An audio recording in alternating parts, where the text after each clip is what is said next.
Oh jamaah, alhamdulillah.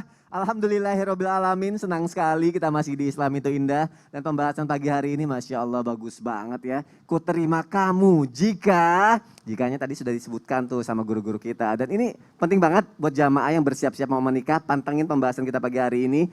Tadi kita membahas mengenai sekufu ya. Sekufu tadi Ustadz Syam bilang sebanding, satu frekuensi buat anak zaman sekarang gitu kan. Apanya yang sebanding? Pendidikannya kah?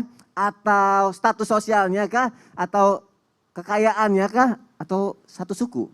Boleh gak sih nikah beda suku? Banyak juga yang beda suku menikah ya. Tapi ada juga yang menentang gitu kan. Kalau gitu langsung aja kita dengarkan tausiah dari guru kita Ustadz Syam. Silakan Ustadz. Tabi guruku Habib, Ustazah Nada, Mas Soni serta guru-guru kami yang dimuliakan Allah Subhanahu wa taala. Bismillahirrahmanirrahim. Alhamdulillahirabbil alamin. Allahumma shalli ala sayyidina Muhammad wa ala ali sayyidina Muhammad. Semangat terus buat pejuang buku nikah gitu ya. Kalau sekarang udah bukan buku nikah lagi tapi SIM ya. Surat izin menginap. Surat gitu ya. izin menginap.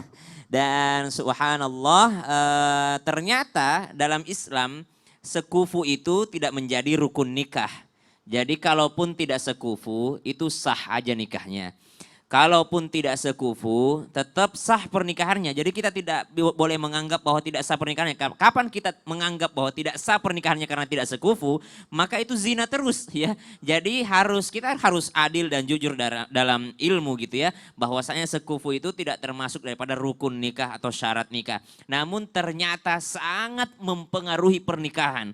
Ya, jadi sangat mempengaruhi pernikahan. Nah sekarang makna sekufu itu seperbandingan, sefrekuensi lah kalau kata anak milenial sekarang gitu ya. Jadi emang cari sefrekuensinya. Makanya dalam Al-Quran disebutkan al-khabithatu lil-khabithina wal-khabithuna lil-khabithat wat-tayyibatu lit-tayyibina wat-tayyibun lit-tayyibat.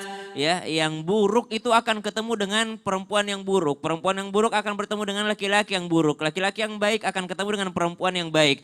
Ini gimana sih? Maksudnya adalah jikalau engkau menginginkan sesuatu yang baik, jadikan dirimu baik. Itu yang pertama. Yang kedua, kalau engkau ingin mendapatkan yang baik, cari di tempat yang baik gitu. Gimana enggak dapat sesama tukang minum khamar kalau ketemunya di klub malam gitu. Yeah. Pasti akan mendapatkan yang seperti itu juga. Misalnya dia lingkungannya lingkungan tahfidz, ya cari di pesantren, cari di ini. Maka subhanallah insya Allah juga akan mendapatkan hal-hal yang baik juga. Namun ternyata jika ditanyakan yang sefrekuensinya itu frekuensi apa sebenarnya Ustadz? Yang pertama kata Imam An-Nawawi, Imam Ar-Razi dan beberapa ulama yang lainnya. Yang pertama statusnya dulu, apakah dia budak atau orang merdeka, ini harus kita masukkan karena ilmu. Yang kedua status keilmuannya, ya ilmunya, stratanya, apakah dia misalnya jurusan ini misalnya Syam, jurusan ilmu tafsir misalnya, terus ketemu dengan Jihan, jurusannya teknik telekomunikasi gitu ya.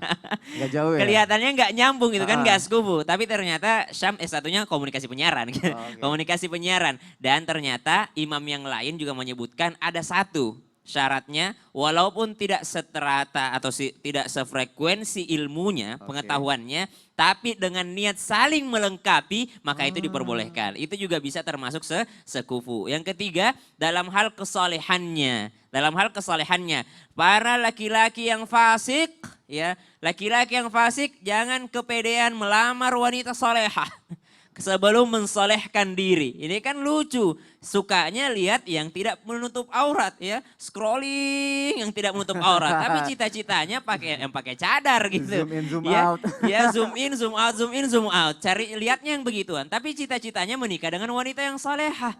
Kalau kita masih merasa diri kita kurang, maka usahakan solehkan diri dulu, baru mencari yang solehah. Supaya apa? Supaya kita bisa sekufu. Kemudian ada nasab, keturunan. Kemudian mengetahui diri bahwa keuangan ekonomi. Jangan sampai kita mempunyai penghasilan misalnya kurang daripada 1 juta, kemudian kita cari perempuan yang sehari-hari saja bisa menghabiskan 5 juta gitu kan, nggak seimbang. Walaupun tetap sah kalau menikah tapi akan ruwet selanjutnya. Wallahu ta'ala alam. Berarti bisa dibilang walaupun tidak satu frekuensi, kita berusaha untuk mencapai frekuensi yang sama dulu gitu ya. Saling melengkapi. Saling Makanya melengkapi itu. penting dalam ta'aruf itu disebutkan visi misi. Visi misinya. Visi oke. misi pernikahan itulah bedanya ta'aruf dengan pacaran. Kalau Oh. pacaran ya udah saling sayang aja nggak ada visi misi gitu kan. Jalanin aja Iya dulu jalin gitu aja ya. ruginya. Tapi kalau ta'aruf harus kasih tahu nih nikah buat apa sih gitu. Baik, Masya Allah. Terima kasih Ustaz Syam Siap. untuk penjelasannya. Kita